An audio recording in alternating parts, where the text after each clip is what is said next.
Have you ever wondered how an op-amp works? In this video, we'll explore the basic concept of an operational amplifier, commonly known as an op-amp, and understand how it behaves. So, what exactly is an op-amp?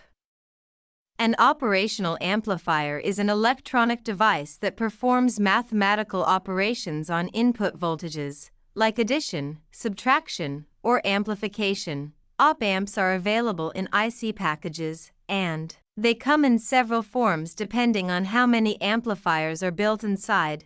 Some contain one op-amp, others two, and some even have 4 in a single chip. A very common and classic example is the LM741, which is what we'll focus on in this video. The LM741 has 8 pins. Here's its schematic diagram. Each pin has a specific purpose. However, the NC pin and the balance pins are not used in most circuits, so they're not shown here for simplicity. The positive supply pin connects to positive supply terminal, and the negative supply pin connects to negative supply terminal. These two terminals provide the power needed for the op-amp to work. It's important to remember that the output voltage of the op-amp can only exist between these two supply voltages. In other words, the op-amp cannot output more than the voltage of its power rails.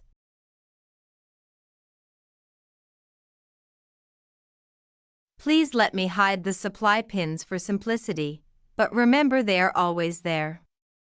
Now, the open-loop voltage gain of an op-amp is extremely high, typically between 10 power 5 and 10 power 8, and ideally infinite. Here's the formula for the output voltage.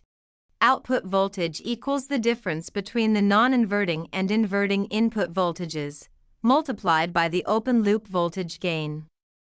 For example, if the non-inverting input is 2 volts and the inverting input is 1 volt, the difference is 1 volt.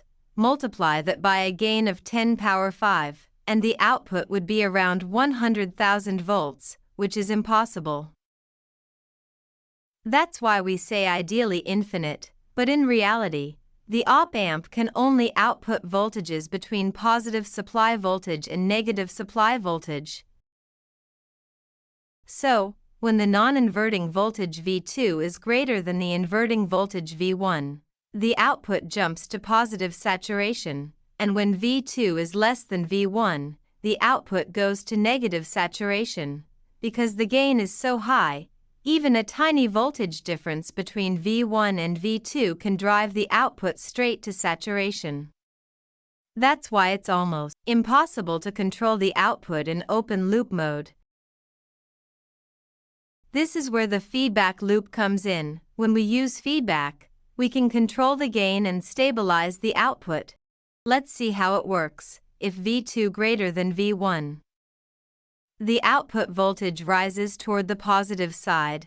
This rising output feeds back into the circuit through the feedback path until V1 increases enough to make V1 equals V2. At that point, the circuit reaches equilibrium, and the output becomes stable. Similarly, if V1 greater than V2, the output drops toward the negative side. The feedback then adjusts V1 downward until V1 and V2 become nearly equal again. That's how feedback keeps the op-amp balanced and prevents it from saturating. There are 2 main types of feedback, positive feedback and negative feedback, but in most applications, we use negative feedback because it helps stabilize the output and makes the amplifier more predictable. Different op-amp circuits, like inverting, non-inverting, summing, difference, and buffer amplifiers, are all built by connecting external components differently. Now, we'll focus on the inverting amplifier, understanding how current and voltage flow, and how the signal gets inverted. Let's see what actually happens inside an inverting amplifier, how voltage, current, and signal flow make the op-amp invert and amplify the signal.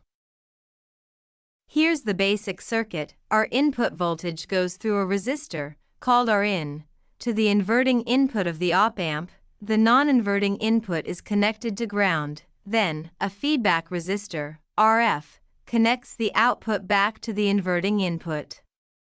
In an ideal op-amp, two golden rules always apply. First, no current can flow into the input pins. Second, the voltage at both inputs will be equal. This is called virtual short. So, since the non-inverting input is at 0 volts, the inverting input also stays at about 0 volts.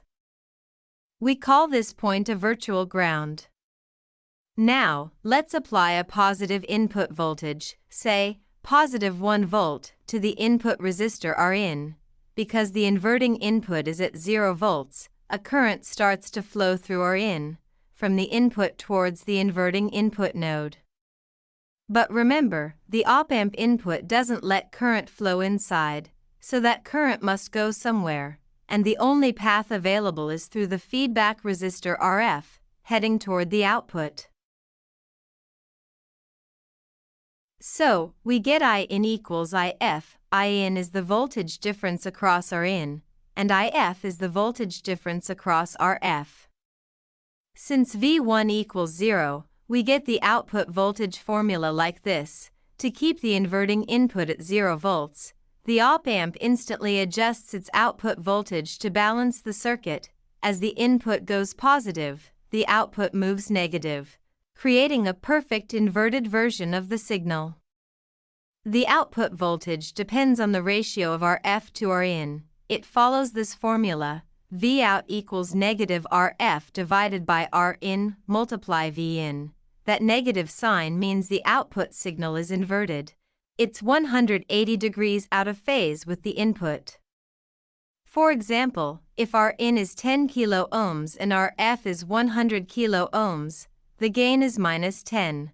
So, plus 1 volt input becomes a minus 10 volt output. If you input minus 1 volt, the output becomes plus 10 volts.